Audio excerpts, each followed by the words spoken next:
Maryland State Senate Majority Leader Catherine Pugh. She was on the streets much of the week dealing with all of this. Senator, thank you for joining us this morning. Thank you. The curfew is in effect still. Is it time for the curfew to be over? Well, I think it is time for the curfew to be over, but I'm not the mayor and I'm certainly not the governor, but I believe that they're having conversations around lifting the curfew, and I think that they're pleased with what they've seen in Baltimore in terms of the peaceful demonstrations that have taken place in the last few days. I know they're in discussion, and I'm looking forward to the outcome of those discussions. Well, you were on the streets all week. Have you noticed a difference now? Obviously, the violence has stopped. It's quiet this morning, but what's your impression about the mindset of the people of Baltimore right now?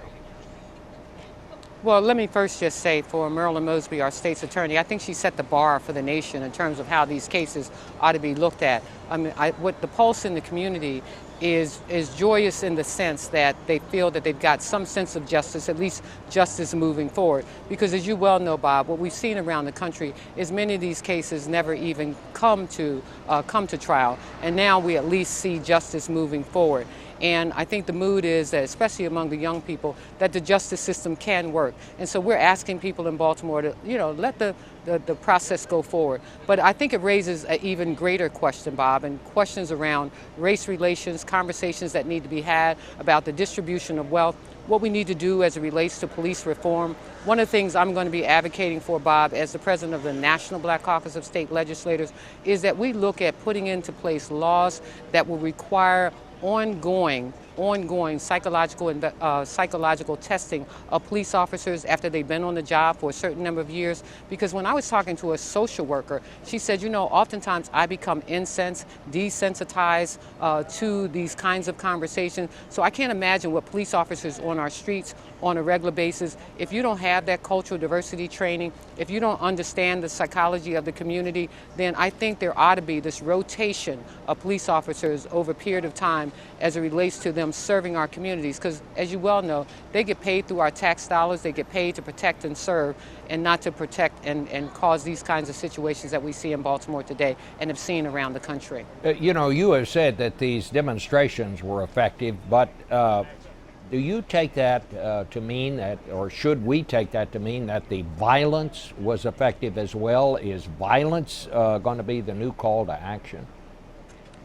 No. I don't even think violence was the call to action. I think that what you saw on Monday were a few people who acted out of their own frustration, or some people who took advantage of the opportunity to loot. But I think for the most part, you saw displaced anger from individuals in our community. But I think for the most part, following that, began the demonstrations. The demonstrations began as a result of what happened to Freddie Gray.